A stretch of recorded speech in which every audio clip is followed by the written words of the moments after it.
Good morning. Come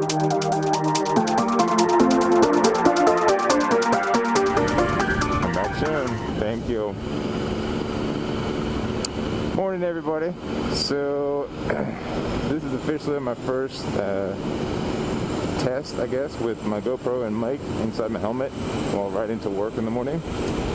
I'm pretty excited, actually. We're going to see how well the audio and the video, what's it called? I guess the recording, whatever, how well it turns out.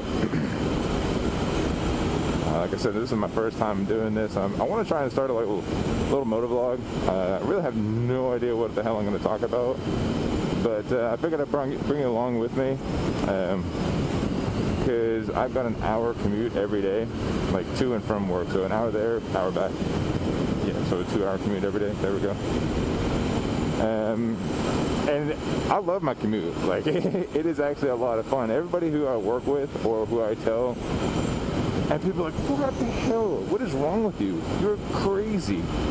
And I guess coming from Northern Virginia, and having to deal with that commute every day, you know, just around the DC metropolitan area, this is amazing to me. Like, I'll have to show you some of my views that I have on my little commute in the morning. It is way better than commuting in DC or around DC. Going on the Beltway, forget about it.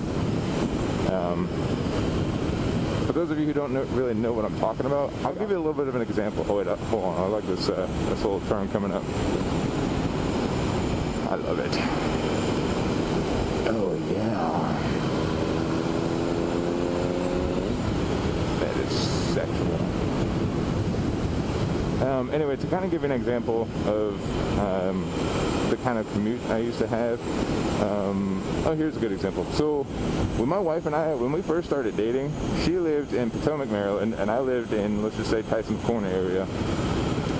So, going from door to door, oh, Jesus, with no traffic, it was like 15 minutes door to door.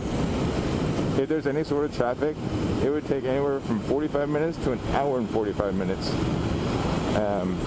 Yeah, that's ridiculous. Just to go, like, I don't know, 20 miles? No, not even 20 miles. It wasn't very far. And that's ridiculous. And now, yeah, I might be still having an hour commute time, but at least I'm moving, you know, and I'm going at a pretty good clip the whole time. Every once in a while, yes, I do get kind of stuck behind a good old boy on his John Deere tractor, or just any tractor. Doesn't necessarily have to be a John Deere. And that's cool because, you know, there's a reason why you can't go any faster. They're not built to do that. So it's understandable. Like, I can't get mad at the guy on the tractor because he's just doing his job, and unfortunately he's got to cross over the road. But when you got idiots that are driving down the road, that you know the car is capable of doing the speed limit, at least you hope it is able to, and they're going like 15 miles under the speed limit, it's just like, especially, I probably should start talking about something else, because talking about traffic and the rules of the road and how people don't abide by them, it really, it's bad for my blood pressure. It's terrible. But yeah, speaking of speed, I am actually taking it a little easy, even though I'm going just over the speed limit. I usually don't race around either. I try and be a good rider, safe rider, whatever. Say what you want about that. But I'm definitely a little more timid in the mornings heading into work, because I'd say about 2 weeks ago, I hit a deer in my truck, and that definitely scared the hell out of me. Yeah. And it sucked. Thank God I saw it the last second. I slammed on my brakes, and I had the option of either hitting the car to my left that was going the other direction, which would have been really bad, going off at the ditch. I was like, no, screw it. It's better just to go keep on your course and just pray for the best. And that's what I did, and I unfortunately hit the deer.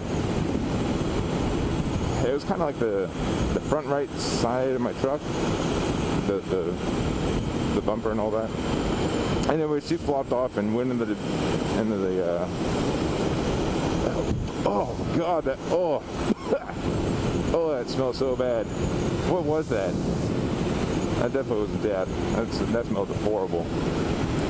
Anyway, so the deer, flopped off onto the ditch and hit a tree, and I was like, yeah.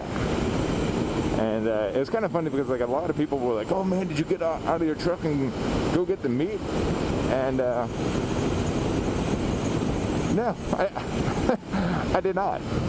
Because I can't I mean, yes, trust me, I love hunting. I unfortunately didn't really get a chance to go this season, or this past season. And I love my venison. But first of all, if I had smacked the deer in the head and killed her that way, that would have been one thing. But since I hit the deer broadside, you don't know what it did to the meat on the inside, you know what I mean?